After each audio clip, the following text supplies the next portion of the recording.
The Australian Open has come to a close, and we have our champions. That and a recap of the 2023 Australian Open here on Advantage Receiver.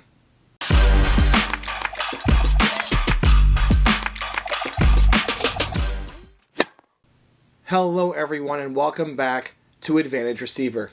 Well, the 2023 Australian Open is in the books and we have our champions. Congratulations to Aryna Sabalenka and Novak Djokovic for winning the Australian Open. Congratulations to the finalists, Elena Rybakina and Stefanos Tsitsipas, for an amazing tournament. This video is basically just a recap and a wrap-up of everything that went down in Melbourne. Countless sleepless nights. Wouldn't trade it for anything. Thank you to Andy Murray for some incredible moments that soon won't leave my memory. The matches with Berrettini Kokkinakis were incredible displays of grit, determination, and above all, heart.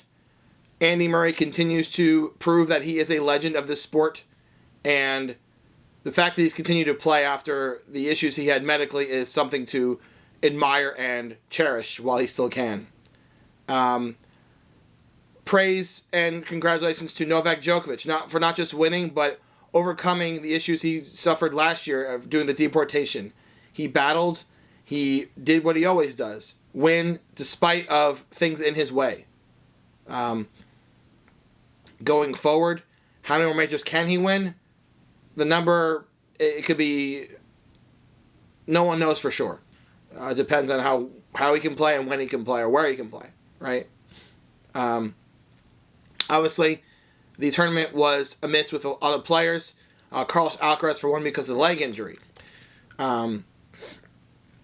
The Netflix curse obviously struck its head during the tournament. Everyone that was on the Netflix show Breakpoint suffered either an injury or a defeat during these championships. We saw stars emerge from different sides, not just the men but the women too. You had, even though we knew she was a star, Elena Rybakina made her claim and got to a second major final, beating Iga Swiatek and other Grand Slam champions along the way.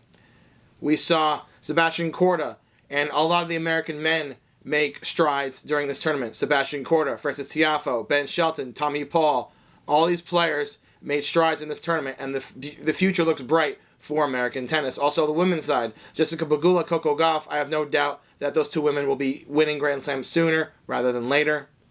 Aryna Sabalenka finally got through to her first major title, knocking on the door for the last couple of years. Finally, she wins one, and well-deserved, and couldn't be more proud to see her win because it meant the world to her, as it was clearly evident after she won that trophy. Also, back on Novak Djokovic. When he won that title, you saw the emotions on his face as he wept for his 10th Australian Open, 22nd major overall.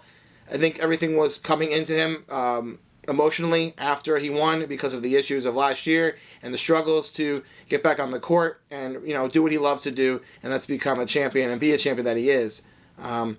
Sad to see Rafael Nadal get injured in the match that he did against Mackenzie McDonald.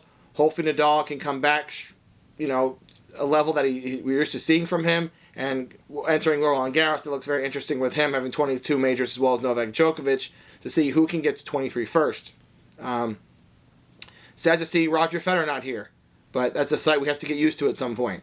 The great Roger Federer not being a part of Grand Slam tennis is not something we're used to yet, but as the years go on, it's something we're going to have to just face, that he's not around to play anymore, as well as the other three, and the big three, Nadal, Djokovic, and Federer, as well as Andy Murray, a part of that big four we had for such a long time. Those four players are reaching towards the ends of their careers, but I think the game of tennis is in good hands with players like Tsitsipas, Alcaraz, Sinner, Ruud, Rune, Fritz, Tiafoe, a lot of these younger players. I think the game of tennis is looking forward to seeing these players hold trophies and championships in the coming years.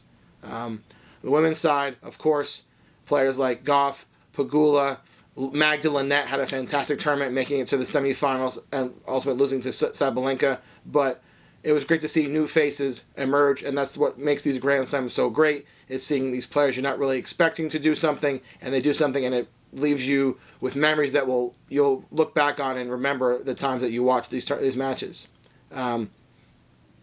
Going forward, we are moving towards Paris and Roland Garros for the French Open. what's going to happen there. It should be an exciting time to find out. The lead-up tournaments to Clay. The 2023 season is upon us, and I cannot wait to see what happens during the season. I want to thank everyone that viewed my content during these 2 weeks that, gave me the belief that what I'm doing here means something.